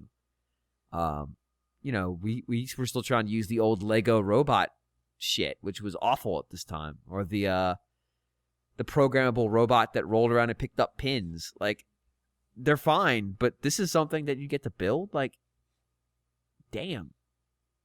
Like, I'm jealous. Like, this is really cool. Now, is it for me? No. I'm not gonna go buy a cardboard fishing rod so I can play a fishing mini game. I mean, if they have a cat helmet, maybe they could have a. What if it's a cardboard cat and a cardboard helmet? That's pretty damn enticing. Now, what I will say, you plug a Joy-Con into the helmet so it knows when it's on the cat. In terms of a cardboard model that I would like, one that I could use. Think about this. Call the pack TubCon. And oh no! What I want something that I John's got to laminate all his Toy-Cons. That spans the width of the tub, so I can take the Joy-Cons off of the Switch and sit there and play a game just in my tub, right? It does seem weird that we're gonna have like a fishing rod, like kind of peripheral almost in the form of that kit, but at the same time, like, we still haven't got a D-pad Joy-Con or that Tate mode grip. What if it was made out of cardboard? I hope we do get. It's not a replacement for all further accessories. Although, back to our emails about thinking about the like future things or whatever. Obviously, those. What the fuck is the chicken? Those are coming out in April. The robot pack and the variety pack or whatever. But would it be malpractice to not do something for the Yoshi game that's basically all papercraft style? The thing is, like, I wonder if they put a firewall, pun very much not intended, between these two product lines, because I mean there's very little Nintendo branding in this. The stickers had Nintendo characterized, but beyond that, they've really kept the Nintendo-ishness away. I kind of wonder if they would do anything that ties into a game that's like, here's your Labo stuff. Yeah, it will be interesting to see how. I mean, ultimately, it is that platform, and like I said, maybe it is a question of kind of giving people another reason to buy one if they've already been thinking about buying one for their children. So I don't know if you want to say like it's going to be a completely parallel appeal, but at the same time, I'm not sure whether they'll actually try and kind of enhance or anything, like other more conventional projects with this at all. But it's just the synergy of it, presumably. Just the fact that this Yoshi game looks like it is a child's sort of art project. So much of the stuff it looks like it's made out of cardboard dioramas and all that kind of stuff. It just it seems like it might be a little bit something that's almost too good to pass up. But if you haven't got a good idea, then or it's too far along or whatever, then that's that. I really like the one thing that would make me lose it is if they're just like those the robot kid is Skells. They're Skells. This is all taking place on Mira. I'd be like, could you fuck you? Yeah. Now I have to go buy it to go find out what happens. And then they just tell me we're going to the life hold, and then it never gets there. You just fly to the ocean. I would just be really mad. Mm-hmm. I wonder if they'll do something with Paper Mario. They could. Something. I don't know what, but I wonder. Seems like a natural fit. Like if they're gonna actually do things in their mainline games that have Labo integration, or if they're just gonna say like maybe use the characters for something, but like not like a Mario game. Mm-hmm. Mm-hmm. Like Paper Mario is featured on this product, but it's not a Paper Mario. We're not gonna make you play an RPG with a big thing of cardboard. But I mean, if you played Paper Jam, Mario and Luigi. The sort of crossover between that and Paper Mario. They're like the whole boss fights where basically they're on giant cardboard, sort of not mechs, but you know what I mean, like giant papercraft figures of Mario characters fighting each other. The stuff they showed, I mean, the robot was cool, but the stuff they showed that's not in any announced kiddie game out of that, they showed up that I thought was really interesting though. Way too big. Yeah, like a flight stick kind of thing. Yeah. Like, so that would have to be a more traditional game to go with that, I would assume. Maybe something like a Pilot Wing? So Cardboard Battalion, that's what we're thinking. There you go. Yes. They showed the steering wheel that we talked about that looks involved to assemble. There are a lot of like ropes and stuff inside that one. And that one has pedals to go with it too, which is crazy to think about. Yeah, that's cool. Like that could be. I mean, I would want to see how responsive it is. Like, how well does that thing capture your input? Mm-hmm. Because of course that's a huge deal. If it's pretty good, then yeah, you could make a pretty neat little racing game. But if it sucks, or if it's like weirdly discrete steps of like, okay, now you're at 30%, now you're at 60%, that maybe that wouldn't feel so nice. But I don't know. Like, it's curious, certainly. And you'd feel like those Mach Rider with cardboard steering wheel and Yeah. and shifter, cardboard shifter, it'd be great. And the only other one I can think of is the damn Kuko, where you flap its wings. I feel like that one, they just put it in there and people go, "What the fuck is that? What the fuck is that?" Because like you're gonna teach you to engineer a bird. But I don't know. The camera looked interesting because I mean it looked huge, and you stuck a Joy-Con in the camera lens, which is kind of ironic because you pointed the camera into the camera. But I would love to see what they're gonna do with that. How does it like? What's the input functionality for that? How does it know? How does it pick up your motion? Is it all just the actual motion gyros and then pressing buttons on the camera? Like, could you make the game that we have said, oh, this is the perfect system for this game for like the last 4 systems in Pokemon Snap? You could, but are they gonna tie their brands to Labo? I don't know. Maybe they really want this to be its own thing. I do think that this is some weird shit though. Like, this is even admitting respect. This is some fucking strange shit. It's out of left field, that's for sure. I mean, left field just got blown the fuck up. Also, I think also you got to think context is everything, in the sense that, when it's like, okay, the Switch is doing as well as it has been doing, it's tracking as well as anything has tracked over its first 10 months on the market, all that kind of stuff. It's like, this is Nintendo being creative, they do things that other people wouldn't do, Right. All that. If, on the other hand, a Switch had struggled, it'd be like, they're desperate, they're flailing around, they don't know what they're doing, this is the sort of crap that they come up with, it's just the context completely changes the kind of popular perspective on something that's a bit unorthodox like this. Yeah, I mean, the reality of the situation is there are people saying like, oh, because they're doing so well, they can just do whatever they want. But this was going to get announced regardless of how Switch was doing. That's what I mean. That's what I'm saying. I don't think it had any bearing on it at all, but people would view it through a totally different lens if it were different circumstances. Yeah, it's more like I don't know. It's just part of their larger strategy to expand what they're doing. That's what it seems like to me. Just move beyond games and just use their properties in different ways and stuff like that. So it's kind of what they've been moving towards. We already know that, Project Giant Robo kind of became this, but do we think that at some point that I don't know, how they were toying with the Wii U gamepad kind of led to them imagining this kind of new scheme?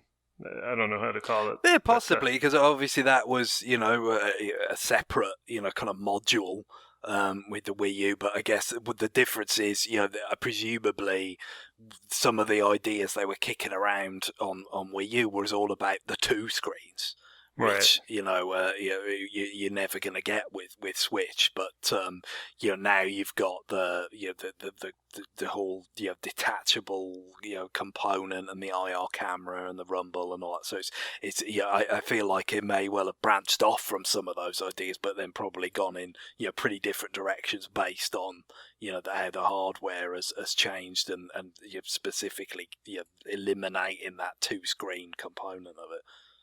Right. There's no way anybody was like, oh, they're gonna make cardboard shit, and that was what they predicted. But like, damn, It's days like this. We've got a prediction episode that we already recorded for this year. Honest, we just haven't released it yet, done. and you will be shocked at how on point we are about it. I mean, I even said the robot, and like these guys were like, they're not going to make an exoskeleton. That's too much. They did it. You know, I nailed the fishing rod though. I was right on. With John that. John nailed himself to a fishing rod. It was impressive. It was unnecessary because we couldn't even see it. But he insisted it was important for divination, which I told him that's not what they use for divination. But that's okay. I'm over here dowsing, buddy. This guy with swords coming back. Oh. You saw that spam, right, John? The one where it's just like, we can make an expert on dowsing or divination available to you for an interview. And I'm like, yes, I want that. And then I realized that, no, I couldn't handle that. But, like, it's days like this that make the year and a half of doing this podcast that was miserable because there was nothing to talk about. It's days like this where I just go, like, I can't say anything because it's too weird. Mm-hmm. It's just going to come out sounding like the rambling nonsense of a lunatic. Like, no, guys, hold on. Nintendo's got some cardboard shit, and they're going to put a Switch in the cardboard, and then you're going to put your Joy-Cons in the cardboard, too, Yes. and then it's going to be a periscope, and you're going to play Steel Diver. Yep. And there'll be a piano and a motorcycle with pedals. And one thing I liked about the piano bit that was, I thought, quite knowing in the actual trailer is the way that, you know, they keep playing the same key and corresponding note for quite a while.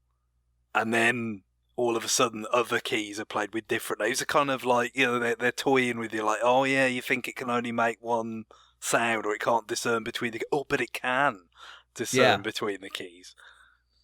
Oh, ye of little faith.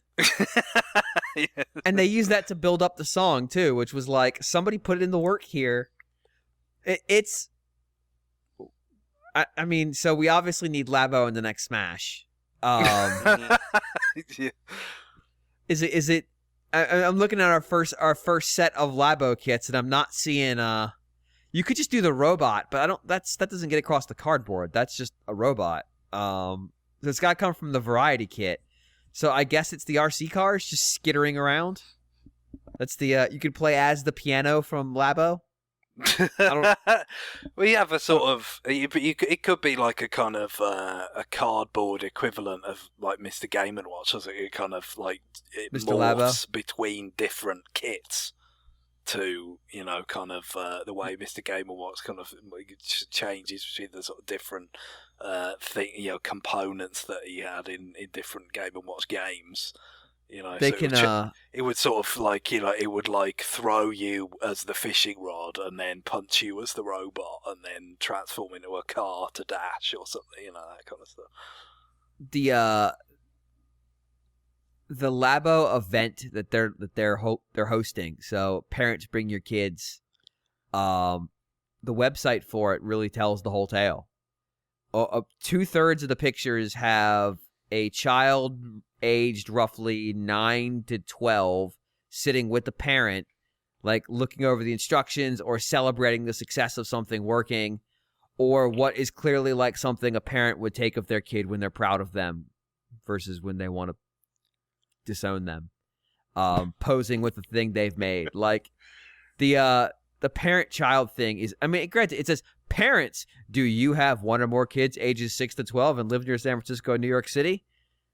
Want to attend a 3-hour hands-on event? It's like, damn, they're all in on this. John, I'm gonna register you as my dependent because I'm pretty sure you just can't manage on your own. No, anyway. Can't manage your finances. Are you trying to fleece him out of his money or something? Where is this going? Can we get ice cream afterwards, James? It's just going to end up with James having power of attorney over John. I don't like this at all. Oh, wow. So I clicked the thing to see if like I could get more information about the event, and all it did was it said, oh, you're logged into Nintendo account? Don't worry, we'll contact you via email. Oh, there it is. I'm getting mint chocolate chip. Yay! There we go. Yay! The other thing I wanted to compare it to real fast, because how Nintendo handled this, I thought. Chocolate chip! Yay! There you go. Yay! The other thing I wanted to compare it to real fast, because there's how Nintendo handled this, I thought was really smart. They announced ahead of time, this is for kids and kids at heart. Yep. Which means this is for kids and huge nerds, like myself. And they said, hey, we're not going to do this in conjunction with literally anything else. Like, they didn't even release it on the same channels as they usually do. It wasn't streamed live. They promoted it mostly on their Facebook pages. Like, they did post a trailer to YouTube. But they're like, come here and see the future of how to play games like a kid. 5 o'clock Eastern time on the Facebooks. And I'm like, shit, I can't even access Facebook at work. Which I wasn't at, so it's a moot point. But, like, They're clearly were micro-targeting this thing. They were going after a different audience. They were promoting it a different way through different conduits, using different terminology, and very smartly delineating that this is different. This isn't to the detriment of our core products. This is in conjunction with. This isn't like, I'm sure someone somewhere flipped out when they announced the quality of life stuff. They're taking away our video games so they can make heart monitors or shit like that. But that person is an idiot. Yeah, a chilling view of the future that's come horrifyingly true. Yeah, but like the for comparison's sake, we talked about Wonder Book, but also what was the Connectimals? Mm-hmm. Like, yeah, I mean that was just a punchline because it's fucking Skittles. Yep. Do we know what team produced this? We don't. Yeah. And Nintendo is notoriously cagey when talking about their internal stuff. Yeah. I mean, and of course, with all the merging and kind of breaking out of barriers within Nintendo, I guess they've got even less kind of reason to kind of single out, kind of like what department is responsible. Because that name might mean nothing to you because they've not released anything under that name. Yeah, it's just always. It doesn't make a lot of sense to think that just because something got created, something else didn't get created. That's not necessarily the case. In fact, most of the time it's not the case because it's different teams determining their destiny and determining what they work on. Well, I mean, independent of each other. I mean, on some level, yes, there is okays on all of these because different projects, Xenoblade 2 got created, we'll never get to find out what the fuck happens at the end of Xenoblade X. Unless you buy the Robot Labo. Yeah, it's not like that, really. No. But I mean, this is the kind of thing where you probably bring in outsiders too, because they needed a very specific set of skills for this shit. And I don't mean Liam Neeson. I'm gonna craft this house. Phrase forever. I'm gonna craft this house, and then I'm gonna kill you with it. I will say that one thing that is really, really neat about it that I haven't mentioned because I've been rambling and I've kind of lost the plot on where I was trying to get to with Labo conversation. The Labo-verse. Let's not go with that one again. Is that where are they going to sell? I mean, so far that they've listed game places, but like if I'm running a big box store, where am I going to put Labo? Am I going to put it in the game section? I guess you could. You could go where all the Toys to Life went to die. Yeah, adjacent to the game section, probably. But would you put it in like the interactive edutainment area instead? We had a a similar store, thing, but maybe somewhere else. Yeah, like I could see Target putting it over there because that stuff is adjacent to video games usually because it's got to be locked down the same way because that shit expensive. Mm-hmm. Like the little programmable robots and stuff. I'm gonna be really interested to see how they market this thing. Do we see anything related to Labo at normal industry events? And I would actually be kind of surprised if Labo shows up at E3. I would suspect they don't talk about it at all. They go dead silent on it and just use a different vehicle to market it. But man, this shit's weird. Like this is. I like the beautiful connection to their past. Like people have mentioned like this is a Gunpei Yokoi style thing. The man who did make papercraft models for Nintendo and other kinds of weird interactive toys like Master Hand, or what was it? The Ultra Hand, is it? Ultra Hand, yeah.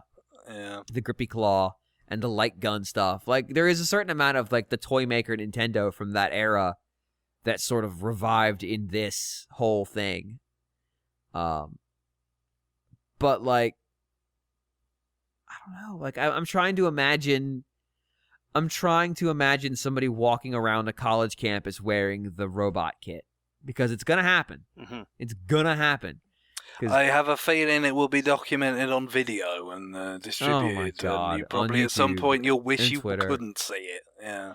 Oh, it'll be everywhere. And somebody will recut it to the steamed hams video too, because the internet. That's all we can do. I was thinking the music at the where they were walking down the street in Reservoir Dogs, but yeah. That Yeah. It's gonna be steamed hams, except Skinner's wearing the Labo Robo outfit. Like, that's gonna be the whole video. It's gonna be 2.5 minutes long, and then when they get to the statement of Aurora Borealis, it'll freeze, and then it'll transition to a video of something else. We're making memes on this show, everybody. Making memes. Maybe they're making us. My body Probably is made of memes. Probably a sign that we should log off. There's no escaping the internet, Guillaume. Hmm. When you go to sleep tonight, you're going to see steamed hams. You may not remember it, but you will. On that, anybody have any last thoughts on Labo before we wrap this thing up? TubCon, make it happen. It's made of paper, John. Wax not it. gonna I don't work. care. Make it work, Nintendo. God damn it. Is John's gonna be a laminator. Is this how you ended up in your current follicle sort of follically challenged state, John? Yeah, wax. You just said, wax it, I don't care, and then here we are. It's a miracle drug. Are you taking it internally? I do what I want with it. It's my wax. Now, see, Greg, you joked about me being John's power of attorney, but like he might actually might need it. Wait, it's your? Are you? Oh, gross! What? I just picked up on that. This whole podcast is one big cry for help. It's so great. We really need to get the Toy Con to punch someone in the face going. All right. Well, that is going to do it for us this week. I want to thank these guys for being here and for taking care of the opening segment when I was not around. I never got to mention it's episode 555. Not even I could have screwed that one up, and I didn't. Totally unnecessary. Are you? You had to prove it. You had to prove it, didn't you, James? You had to prove it. I had to prove. No, I had to prove it, John. I had to show you that I'm. You're so defensive now. You're so defensive. It's just. You're one to talk. At least I have pride. Yeah. All right, so on that, Greg, do we have music this week? We do, yeah. So we have a request from KSO, who is very excited about the prospect of Ease 8 Lacrimosa of Dana. I believe that's how it was pronounced on the Nintendo Direct Mini. Otherwise, I wouldn't have Soft A. any idea how to say that. He's excited about Ease 8 coming to Switch. He's already played it on PS4 and recommends a track from that soundtrack called Sunshine Coastline. And so this is a little glimpse into the future for those of us who haven't played it elsewhere. Kind of like what we did with Ukulele, which took a very long time to arrive on Switch eventually. But yes, so it sounds pretty good. And yeah, again, anyone else? So we were getting some requests in RFN at NintendoWorldReport.com, but there's certainly always got room for more. Cool. All right. Well, that is going to do it for us this week. Bye, everybody. Later. Bye. Bye-bye.